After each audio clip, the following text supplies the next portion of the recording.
What's up, flexers? We are flexing tonight, just the two of us. It's me, Justin Graver, joined by Robert Greenlaw. Zach's got some other stuff that he's not able to join us, and Ryan has abandoned us forever. So we're going to cover the Week 11 preview tonight. How's it going, Mr. Rob? I am doing great. In my personal life, I'm doing great. In fantasy, I'm doing terrible. I pulled the plug on one of my leagues of record today. Everybody's on the trade block except for a couple keepers. So that league is dead to me. But they did finally pay me out my winnings from last year today. So that was nice to get it, almost a year later. Nice. Is this the league where your team was super stacked with like Yeah, Antonio and it was Gibson like, and Alvin Kamara? yeah, And I literally looked at it today before I put everybody on the trade block, and I thought, how is this team so bad? I think they're 4-7 now, and I looked at it, I'm like, if I redrafted this team, I'd be very happy with it, and they are terrible.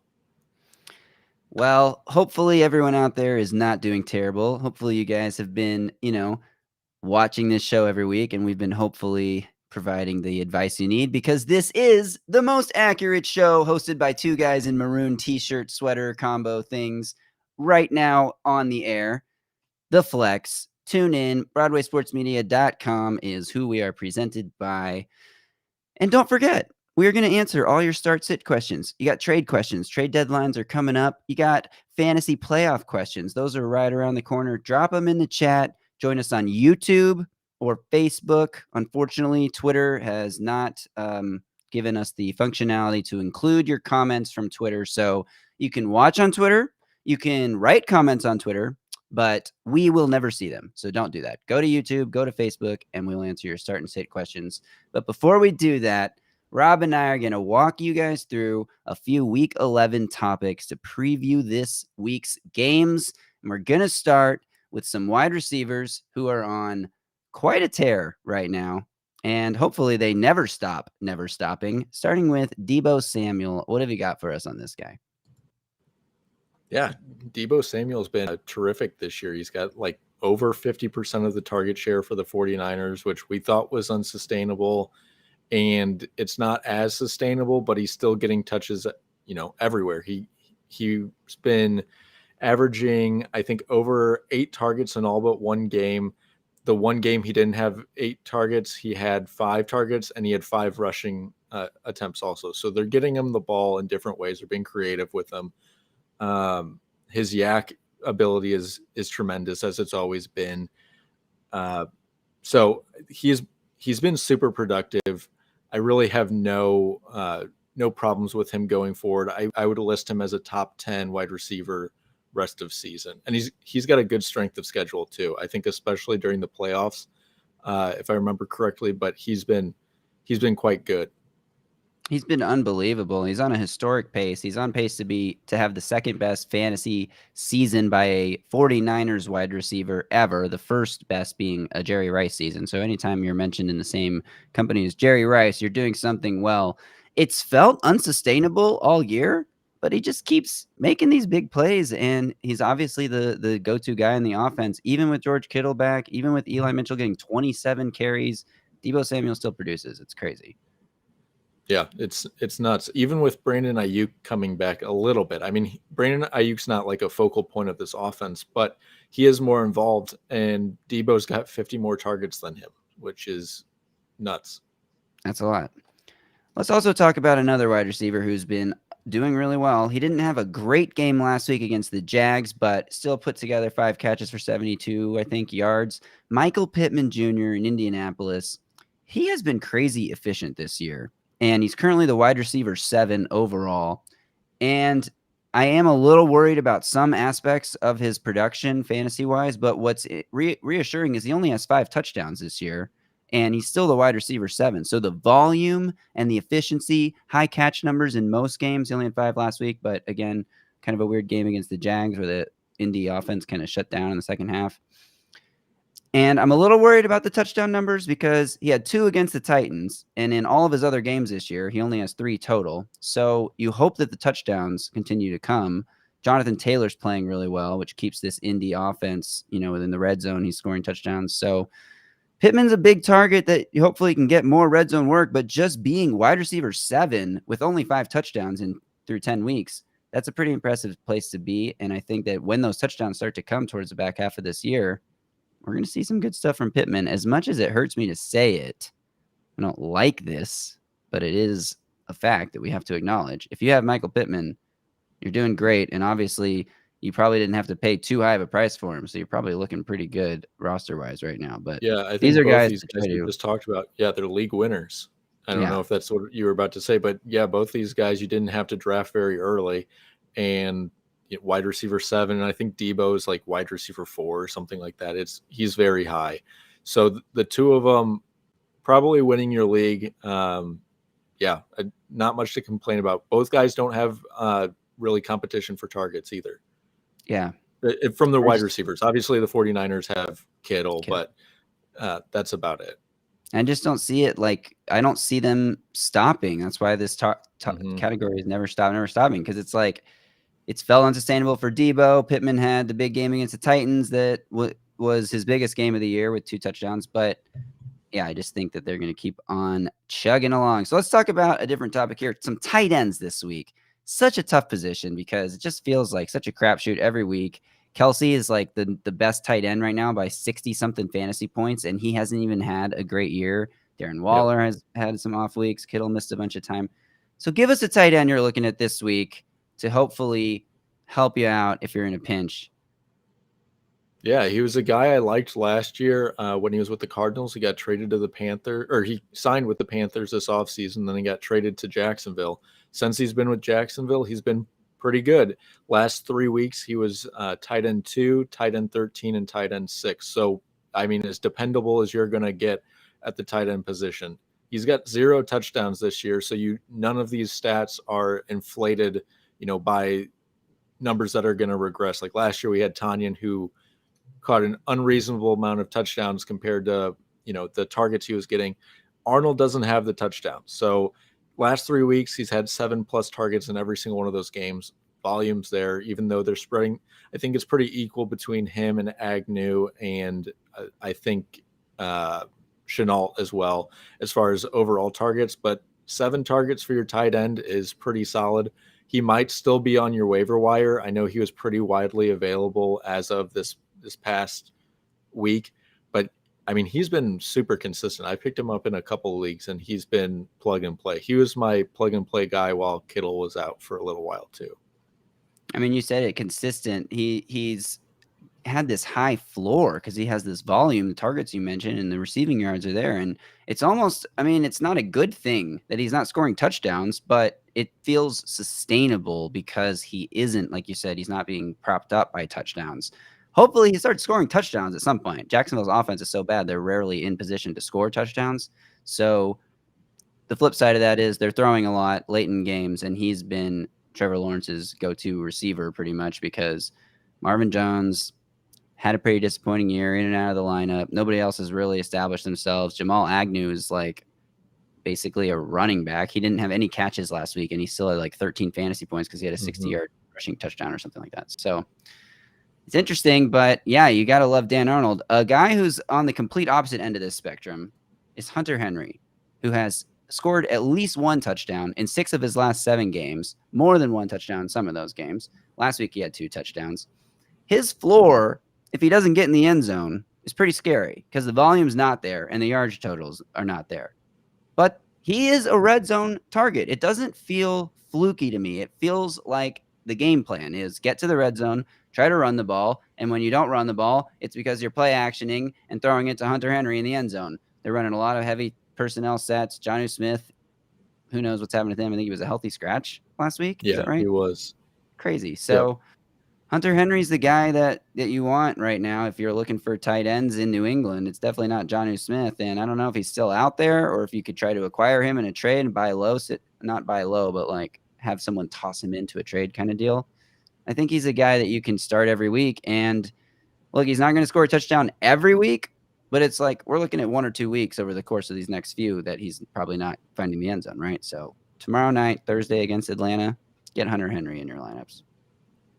Yeah, and it feels like almost like last year with Mike Evans, where he'd get one target, but it'd be in the red zone and it would be for a touchdown. That seems to be the territory we're in here with Hunter Henry. Every single week on red zone, he's scoring a touchdown. So hard to argue with what's working so far. Let's focus here on a game that I think has some sneaky good fantasy value. It's a game that most people aren't really going to be very interested in. The Dolphins at the Jets. I don't want to say bottom feeder teams, but they are bottom feeder teams. 2-win teams, or I guess the Dolphins have 3 wins now, that aren't really competing for a playoff spot. Who knows what the status of Brian Flores is going forward as a head coach in Miami. Tua, same thing. They were trying hard to trade for Deshaun Watson, so who knows what's happening. But this game, I think there's a lot of guys you can start fantasy-wise because the Jets, number one, have one of the worst defenses in NFL history. I mean, giving up over 40 points 3 times in 4 games is something that's like never – they gave up more points in the last 4 weeks than the 2000 Baltimore Ravens defense gave up in the entire season. That's insane. So even though the Dolphins offense isn't great, even though Mike Gesicki had 7 targets for 0 catches last Thursday, I think from the Miami Dolphins standpoint, every single skill position player is like a streamable option at the lowest level this week. I agree. It's what's kind of weird to me in this matchup is that you have the Dolphins who can't run the ball at all against the Jets, who would love to nothing more than like carry your running back into the end zone for you. It's the classic, very movable object versus the very stoppable force. So I don't know how that's going to play out with like Gaskin or whoever it is that's running the ball for Miami. But I agree. I think, last week, I guess it was Josh Allen, threw all over the Jets. I can imagine that, Tua with Waddle, Gesicki, they're going to be able to basically do whatever they want on offense. On the flip side, the Jets, I like Elijah Moore here. I don't love the idea of going back to Joe Flacco. I don't understand that from like a real life football standpoint. Like he has no future with that team. I don't understand why you're trying to evaluate with him. Give Mike, like Zach Wilson's healthy. Mike White's played decently. I mean, last week was bad, but he played decent the other couple games he was in. I don't understand why they're not trying to see what they have in those guys opposed to throwing in, almost a 40-year-old guy that's not going to give you anything. I know they said something about, they're a blitz heavy team, blah, blah, blah, but who cares? I mean, it doesn't matter. Yeah, it doesn't make any sense whatsoever. I know their offensive line is not great, but like either you get Mike White out there to see what you have in Mike White, who's been in the league since, as long as Baker Mayfield, Josh Allen, Sam Darnold, those guys, or you let Zach Wilson, trial by fire and just go out there and learn something. Your team's not going anywhere this year. There's no point in trying to win with like the best, whatever, most capable right now quarterback on your roster. Yep. These guys aren't going to learn anything from Joe Flacco. I mean, give me a break. It's stupid. All that said, I'm all in on Michael Carter. I still think he's a guy you can flex pretty much every single week if he's not in RB2 by now. And Elijah Moore, I agree. Like, I like the idea of Elijah Moore, but I do have pause knowing that Joe Flacco is going to be the quarterback in this game. So the Dolphins defense did a really nice job last week. Yeah. Finding him late in the game last week was kind of what keeps me optimistic on Moore this week. Flacco hit him for a touchdown late in the game last week. So at least he's like on his radar. It's not going to, there's probably going to be plenty of dump offs, but there's also going to be some opportunity there. And the other reason I wish Mike White was starting is Ty Johnson was a very startable flex option the past couple of weeks because he was getting like 6 or 7 targets a game from Mike White. Now I don't know if that's going to be, Michael Carter or what the, dispersion is going to be target wise. But yeah, I do agree that Michael Carter is probably the safest option on this Jets offense to start. So I think that there's like possibly anywhere from 5 to 8 fantasy starters in this shitty game that nobody really cares that much about. But I do think it's something interesting if you're playing DFS or whatever, you're looking for some sneaky fantasy points. There's a chance the Dolphins' defense just obliterates the Jets, and that's very much in the realm of possibility. Dolphins' defense would have been a good start 2 weeks in a row now. So against the Texans 2 weeks ago and against the Ravens last week. So who knows? Maybe they're coming on a little bit, but I think even if that is the case, you get garbage time points from the Jets offense. So either it's a high scoring game or the Jets offense comes in late. I do think the Dolphins are going to win, although it wouldn't shock me if they completely fell flat on their face after last week's game. So No, me neither.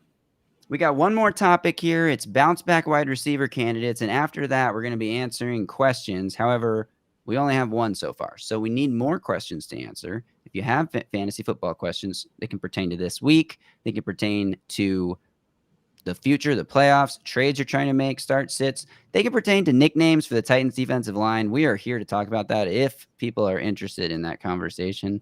So get your questions in the chat. We're going to wrap up our topics here with a bounce back wide receiver discussion. The first guy on our list is Marquise Brown, Hollywood Brown. Uber consistent guy for like 20 straight games. And then they played the Dolphins last week and things didn't go well. What are you thinking with Marquise Brown?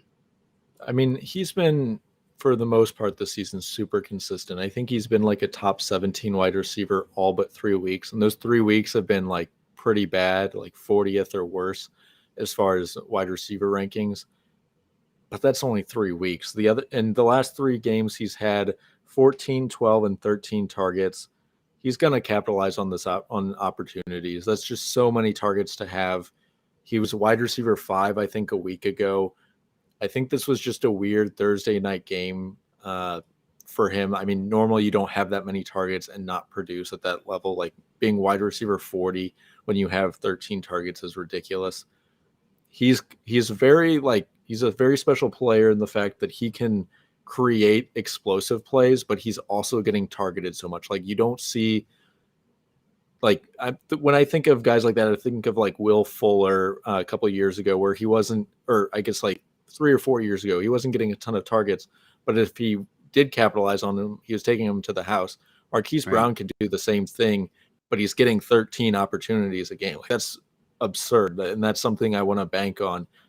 I don't like those guys that are like explosive guys typically. Regardless of his legal situation, Henry Ruggs was never a guy I was going to be in on him from a fantasy perspective, because I don't like having to bounce or bank on a 60-yard 160 that 60-yard play. Whereas Marquise Brown can give you that, and he's getting so many opportunities, it makes his floor extremely high, and that ceiling is insanely high. It's almost like Tyreek Hill.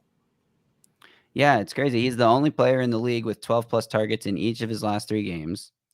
And you'd think that the return of Rashad Bateman would have like maybe made the target competition tougher for him. His average targets per game without Rashad Bateman was 7.6. His average targets per game with Rashad Bateman, 11.0. Like what? That's so counterintuitive. Yeah. But you said it. I mean, he's just getting that volume that I think he can be relied on. I am going to interrupt the show to land a plane really quick. Bring back an old bit that we haven't used in quite a while. We're signaling in. Here it comes. We have a landing arriving. Whoa! Wow, what a blast from the past. Hey guys, what's up? Good show. You didn't get the wine-colored shirt memo, I see. I came straight from work. I'm sorry. It's been a long night, soccer practice, and then just got in the driveway about 5 minutes ago watching the show, and y'all looked pretty lonely, so I figured I'd come out and just say hi for a little bit and then give you one of these. Hey, thank you so much, Ryan. We appreciate it. No problem. Not sure how much value I'll add, but I'm here to hang out, and if you want to throw a question or two towards me, perfectly fine. Well, how do you feel about Marquise Hollywood Brown? Is he Hollywood Brown? Is he Miami Brown? Are there any other cities in Florida? There's a few, but I don't Tallahassee. think Jacksonville.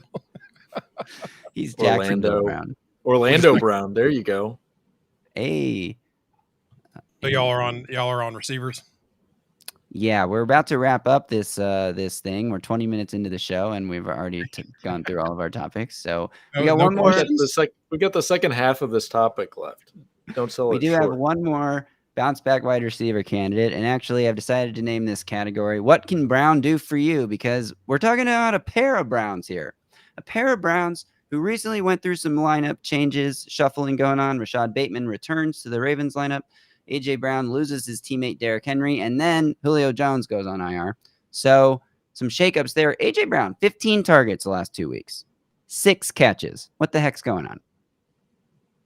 Some drops in the first game, that's for sure. He had two drops that definitely would have helped his stat line. He had 11 in that game. I think he had 4 in this past game, which obviously isn't great. But I do think, and you guys can disagree if you think I'm wrong, but I do think Ryan Tannehill being sick limited how much they wanted to pass the ball on Sunday. I think he was sicker than we might think. The reporters at the end of the game said he looked horrible. I think once they got that 20-6 lead, they were like, all right, let's shut this down for the most part and just try to coast to a win here. That they did. That's another thing these two guys have in common. Both of their quarterbacks are sick. We should mention Lamar Jackson was sent home from the Ravens facility on Wednesday because he was sick. They said it was not COVID. So this guy's already had COVID twice. That's shocker. Yeah, that's a real shocker that it wasn't COVID this time. But what's going on? Lamar Jackson, he got sick during that Monday night, or was it Thursday night football game against the Browns? Or the trot gate. Yeah, this guy gets sick a lot. I mean, what's the deal? Well, just to pause a second, go back on A.J. Brown before we go to Marquise and the Trotters. I mean, and Lamar Jackson. I just think that the Titans' offense as a whole is trying to find some identity, and you mix that with Tannehill, as Greenlaw was saying, with a little tummy issues, whatever is going on there, and clearly. And here's the thing: Tannehill couldn't get into rhythm on Sunday because I think there was pointed out in some threads. There was 4 or 5 big drops throughout the game as well. A.J. Brown was definitely one of those. The ball could have been placed a little better, in my opinion, but still it was a drop because it is hands catch the ball. So I think that they're still trying to figure that out. But, across from A.J., Marcus Johnson 8, because I think a lot of teams knowing that Julio is out is causing them to – I don't think they did anything real special with A.J., but they did a little bit to take away that coverage and to look and make it easier for the other people because they said A.J.'s not going to beat us with how they practice, which is the only times that A.J. really got open when he's coming across the field, getting away from some of that extra attention. And they basically put Lattimore over Johnson. Johnson cooked him. I mean, so that's a good sign for the Titans offense, I think, going forward when you have someone, Marcus Johnson, who – if you listen to some, has been coming. This was his just due coming up and everything like that. So I think AJ and the Titans offense are still trying to find their way. So moving forward with Julio on IR and with the emergence of Johnson, maybe this passing game can be more of a threat. But that running game for them, for me, has to get going, and they have to go to Foreman a little more. Once that gets going again, then I'm going to trust AJ on a week-to-week basis. Right now, it's still a little wait and see for me. I think another big part. All right, go ahead, Gigi. All right, I'll take it. Another big part of AJ's performance, I think. I mean, the 11 targets against the Rams is a huge. That's like what you want to see volume-wise. The 4 targets against the Saints. I mean, I do agree with everything you guys just said. I also think the Saints have a good defense overall, and the Texans don't. The Patriots do. So weeks 12 and then week 13 bye. Those aren't the best games. I mean, that's not ideal if you're an AJ Brown fantasy manager right now because you're looking ahead at those games, and it's like week 12 Patriots, pretty good defense. That doesn't mean A.J. Brown's going to have a bad game. Week 13, obviously, bye.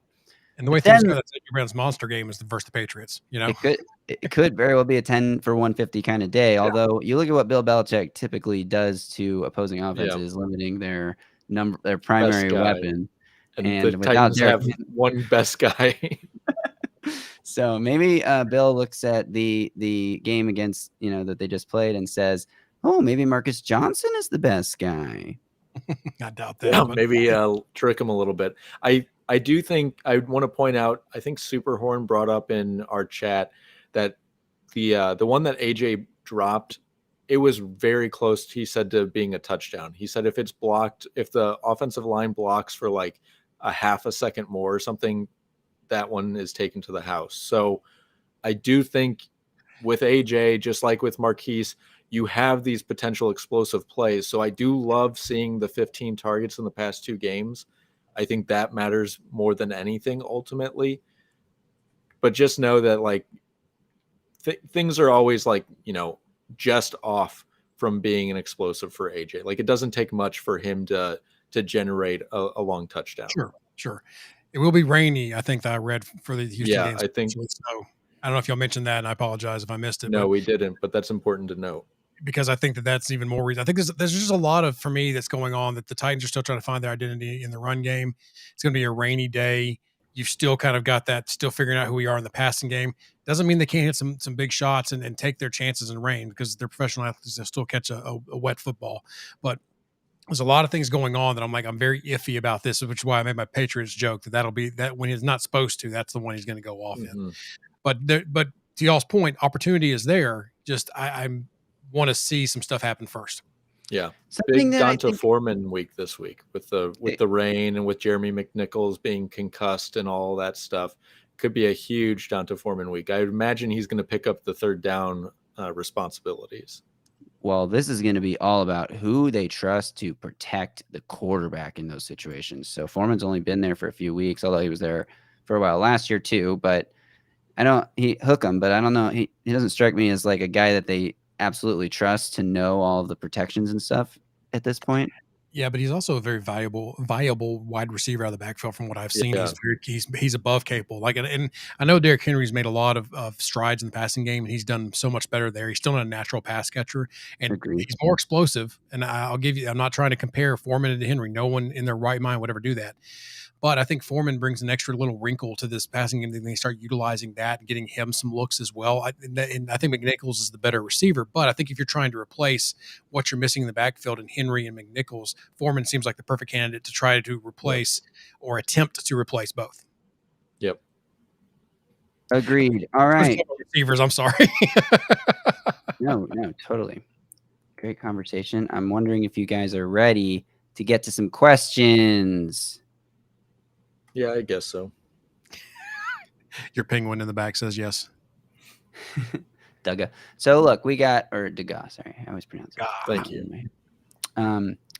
Kenyon Drake or Mike Davis, I'm assuming, are the two people here because, frankly, I don't know. There's some assumption going on. This could be Drake the rapper versus Corey Davis for all we know. But I'm going to assume it's Kenyon Drake versus Mike Davis. And Mike Davis, of course, playing on Thursday night. Cordero Patterson, game time decision. Ian Rappaport seems to think that he's not going to play, so I would not count on Cordero Patterson playing. Mike Davis, thoughts? So Drake still has to battle for a lot of competition in that Raiders backfield, and they're kind of a mess right now anyway. Right? Or am I kind of misthinking that? Yeah, but he's been the red zone guy. That it's basically Josh Jacobs until they get into the red zone, and then it's all Kenyon Drake. Sucks for Josh Jacobs. It's very Nick Chubb, Kareem Hunt-esque. Yes, yes. Or Devin Singletary, Zach Moss, circa 2020. I am out on Mike Davis, period. Completely out on Mike Davis. He burned me so bad this weekend. He got, I think, 1 point. And I hate to even bring it up on the show, but freaking Wayne Gallman outrushed him this week.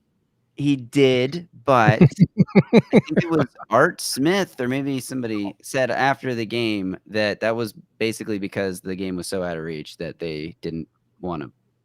That makes me feel a little bit better, but I do not trust Mike Davis at all. I literally think he got 1.8 points this week. I agree. And that was with a banged up Patterson.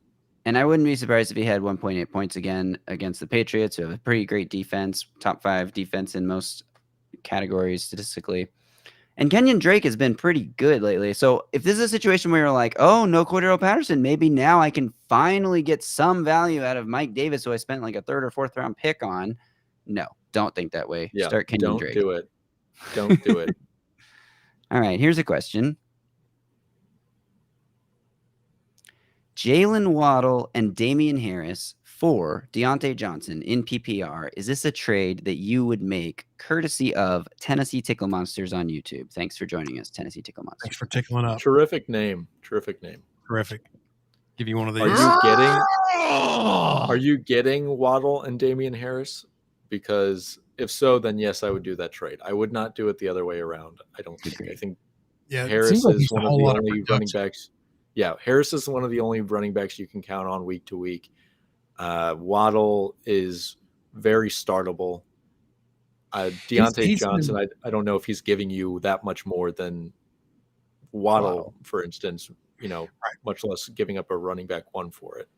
I think if you're doing this trade, you're gaining Damian Harris basically, because I think the receivers are a little bit of a wash to me, and especially if Tua is going to start playing more. He seems to have a pretty good production, or at least from what I've been paying attention. This is not me looking at stats, just from what I see in seeing from the game highlights. It seems like they've got kind of a little more of an understanding, and Waddle has been doing well. So I think in this trade, if you're getting Waddle and Harris, yes, definitely do it. If you're not, I wouldn't do it. If you're thinking Ramondre Stevenson, he's going to take over, and I don't know. I feel like they're just going to go RB by committee up there in New England when Damian Harris is back. I don't know why it would change from what it was. Like Damian Harris is going to get the carries, and then Stevenson is a decent pass catcher. I could just see him stepping into that role. I don't think they're going to reinvent the wheel based on, one game when Harris wasn't even available. He's your new Bolden, James White kind of guy down there. Yeah. Yep. Here's another one from Tennessee Tickle Monsters. Oh, this is a comment that was made while we were talking about A.J. Brown. I misread this as a question, but I appreciate it. It's a good comment. It's also tough trying to find a rhythm without Henry to start off playing the Rams and Saints. Like if they had played the Texans and Jaguars in their first two games without Henry, we might be saying, oh my gosh, this Titans offense is totally fine without Derek. Like who knows, Yeah, Mello was making that point, right, in the chat, or maybe it was Superhorn or somebody who was arguing against me because I was very pessimistic the other morning. I just felt like getting all my negative energy out for the day. So it was probably this morning. Yesterday morning, I think. Yes, it was yesterday morning. I didn't want to carry that negativeness around with me all day, so I just had to get it out into the chat.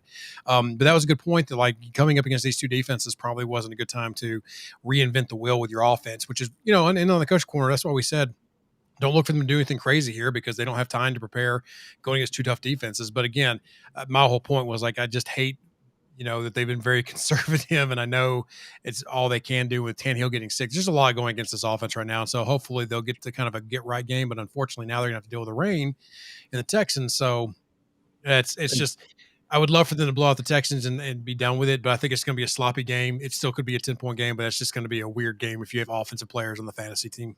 And last week, the Titans just didn't convert in the red zone either. Like, that was a huge difference in us looking at that game and saying, oh, the offense is fine, is that they didn't convert. They kicked way too many field goals in that game, and it made it closer than, the actual score should have been. That and taking the foot off the gas in like 8 minutes to go in the third quarter. Like, good Lord.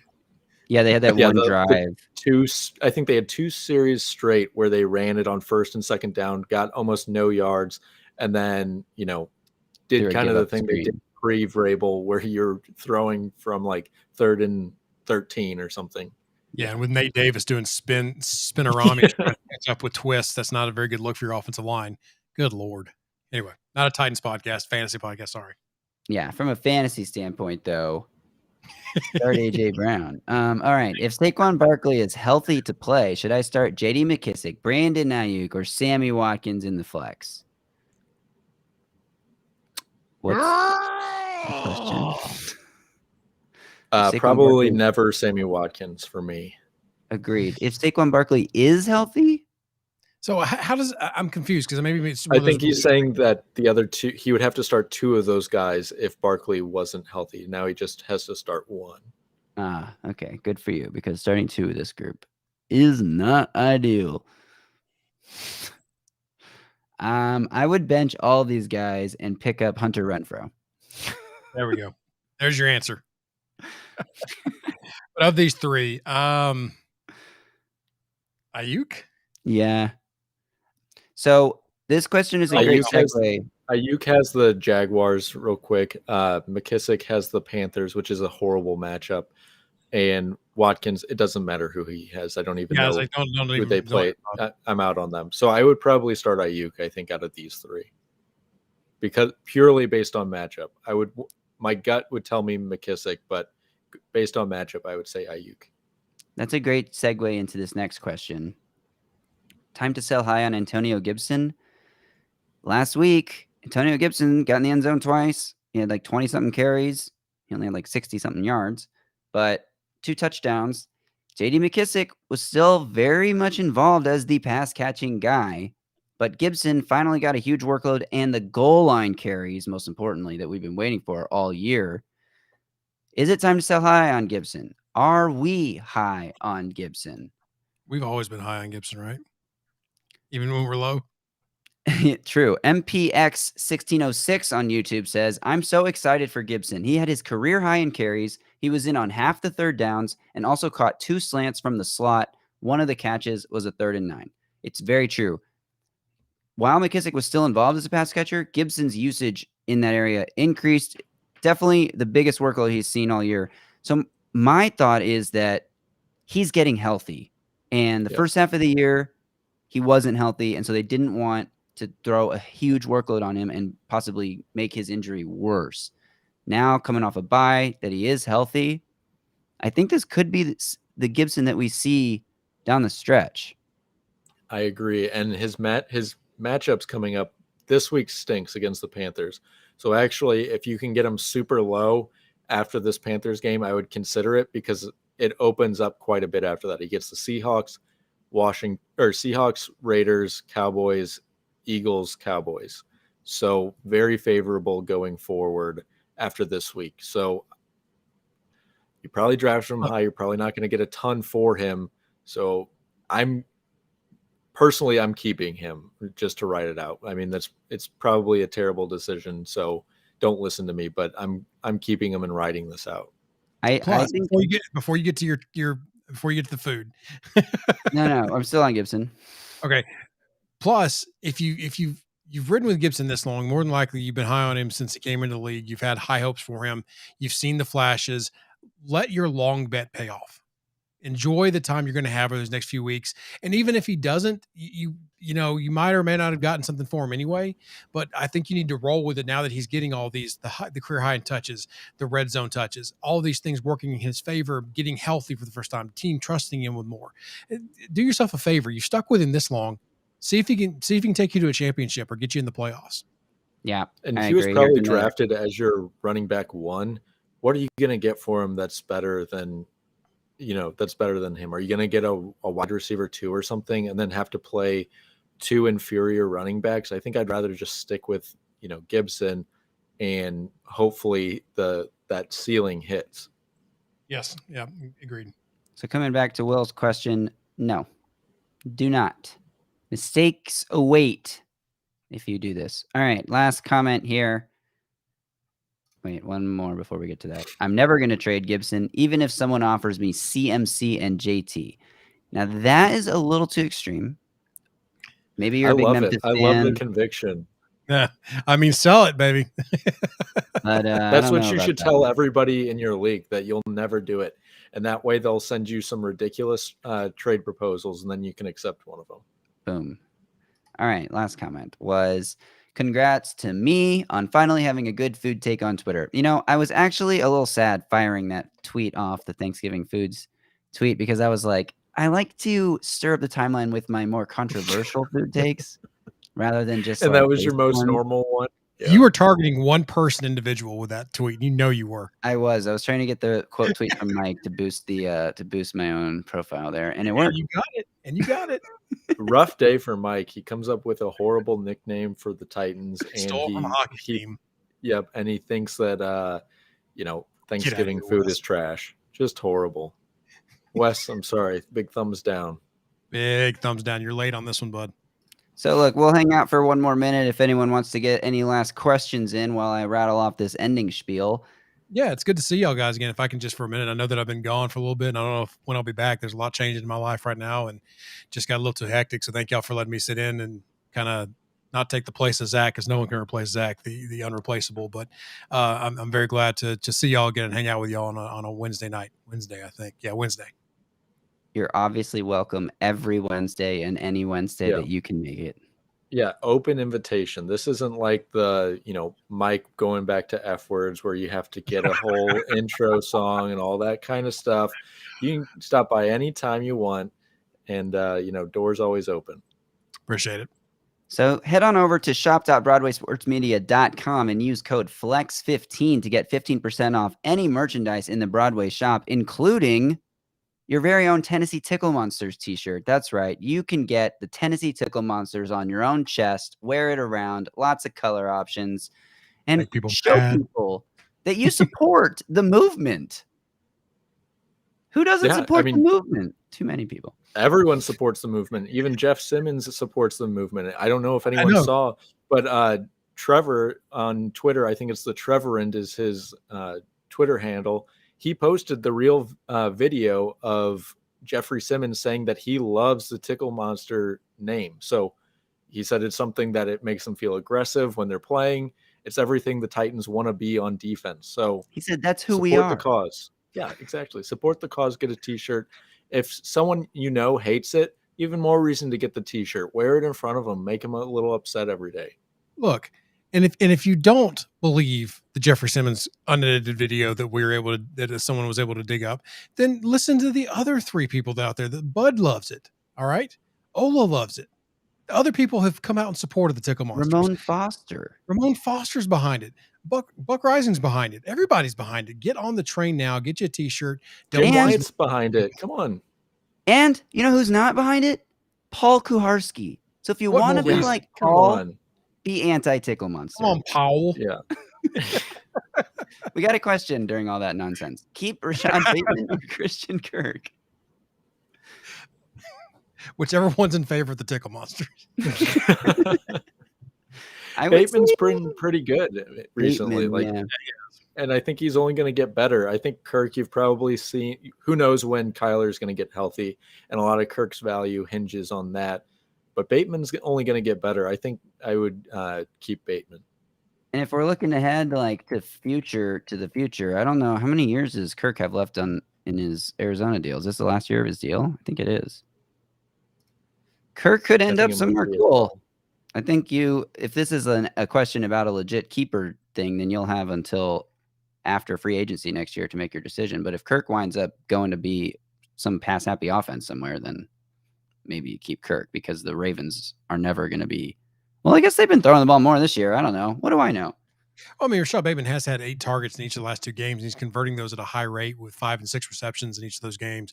TDs aren't coming, but if you see, my rule of thumb for this is when you see, if you're trying to decide between 2 receivers and you see one that has been having a high process of volume, or excuse me, a high volume of targets, that 8 to 10 range, those kind of things, and they are also making 6 to 7 catches out of those targets, and they're being highly productive. The yards and the touchdowns, you need to kind of look at what. That's your floor for them. That's what you need to expect. They're going to get around that from there. And if they get a touchdown to add to that, then that's just icing on the cake. That's going to have to go into that. But he's been fairly active in that offense, even through some of the instability. Yeah, he's been a wide receiver 3 of the 4 weeks he's been playing. So I think that's all you want. That's exactly what you want as a wide receiver 3. Kirk has probably a little bit higher floor when Kyler's playing. But like Ryan said, Bateman's not touchdown dependent at all right now. So when he starts catching those numbers are going to end up in the wide receiver 2 range instead of wide receiver 3. That's very true. So hopefully that answer helps you out. I'm pro Bateman. I've always been this has been an anti-Christian Kirk podcast for 2 years now. So, and I'm still, that's one, I wanted the Titans to draft Bateman, man. I didn't know, I knew that probably wouldn't work out with what their other needs were, but I was high on Bateman coming out of Minnesota, man. I just thought that he was a good looking prospect and a good football player too.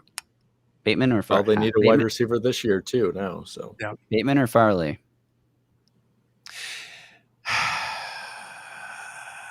Well, so you definitely need corner in this league. So I just here's the thing: if Farley can be healthy, he's going to be a stud, and I think that he showed some of that when he was. But obviously, there's some concern there. So I don't know. I think that if you get Bateman, then you don't have to trade for Julio potentially. So that changes the whole landscape, right? So we can get to the what if, the alternate universe of they draft something like Bateman. Maybe they don't go after Julio. Maybe they go after Gilmore or something. That they try to go after a corner. I know that doesn't fix your corner for the amount of time that Fulton is going to be there. My bad. That Farley possibly could. But I think that I'm still kind of as you think in the future about a healthy Farley opposite Christian Fulton. That's kind of hard not to get away from. But I did like Bateman at the time coming out, so I think I would probably lean Farley to answer your question for the future.